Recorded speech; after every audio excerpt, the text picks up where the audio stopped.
Zachariah. He was a nice person. He was a decent person. He was very smart. He was the only Christian in the whole of the school. And I hated him. Because I thought as a Muslim, I must be better than him. But he was better than I. We start to beat him every single day that we come to school. And we agreed on that night, we need to kill him. It was dark. It was cold. And we went ahead of him. And we were 5 of us. We climbed a tree and we waited there. And from far away, we saw that a torch coming. And the light became bigger and bigger as it approaches us. And the minute that he just went under the tree, we jumped at him. He was crying, he was screaming, he was shouting.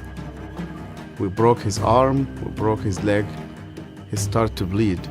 And because he started to scream and begging for help, I put my hand in his mouth so that no noise will come out of it. Similar when you're slaughtering a sheep, it's just shivering, and the others were beating him. I felt very proud. You were actually doing something for Allah. You want to please Him. And suddenly, he could no longer breathe, and we could not hear his voice. We left him in the wood between life and death. We went back, you wash yourself, and you pray. And Zechariah never came back. I've never seen him again. I was born and raised up in a very, very fanatic Muslim family. When I was a child, my father brought me to a Quran school. I was only 8 years old, and my father just dropped me there. They shaved my head. We sat in a circle. The shaykh sat in the middle of this circle, and he has a very long whip. I was forced to memorize the Quran.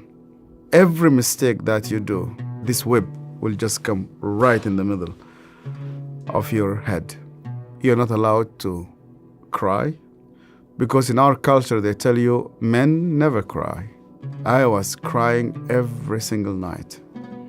And they told me, you belong to the Islamic Ummah, and that's why you fight for it, you stay loyal to it. I started to hate people, to hate everybody who's not a Muslim. And I especially used to hate the Jews. So I was preparing myself to go and fight for Allah in the Jihad. But every night I went to bed, and when we put the light off, I did not know what will happen with me if I die. My cousin was severely sick, and the doctors, they said he's going to die. They gave him only a couple of days. And one day came 2 people. They were Coptic Christians. And one of them wanted to greet me. And then I saw he had a cross.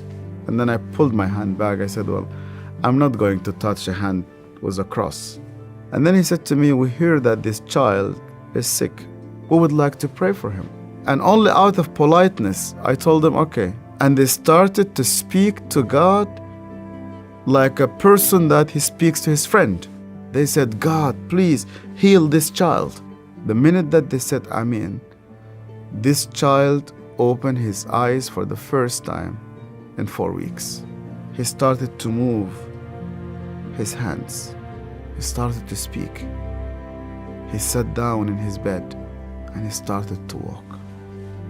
And one of those 2 persons who prayed sat down with me, and he said to me, you know what? The real miracle is that God wants to change your heart. Do you believe that Yeshua is alive? And I told him, yeah. Because according to the Islamic tradition, God took him to heaven and he's alive and he will come back one day. And he said to me, because he's alive, you can speak to him. That changed my entire life. And when I started to read the scripture, nobody needed to convince me to love the Jewish people. The only way for Muslims to start to love the Jews is when they meet Yeshua. I loved my family, I loved my father, I loved my mother, and I loved my community.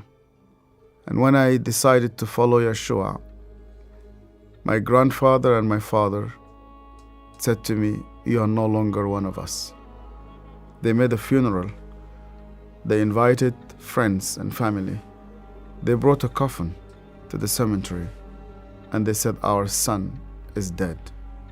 To be declared dead with no family, I said to God, "Where are you?"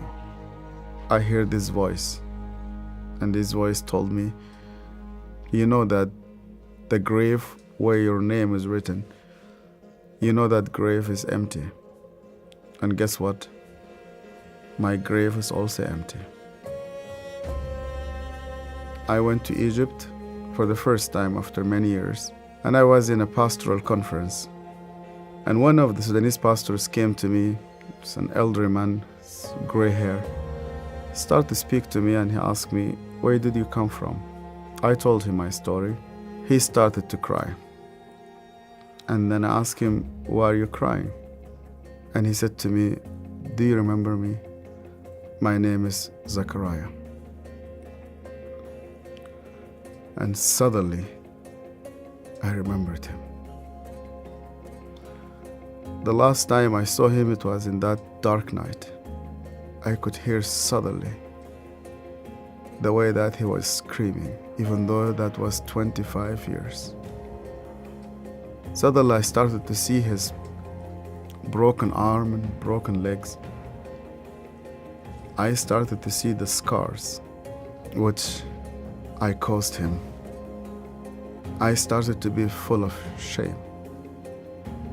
I was a bad person, yeah.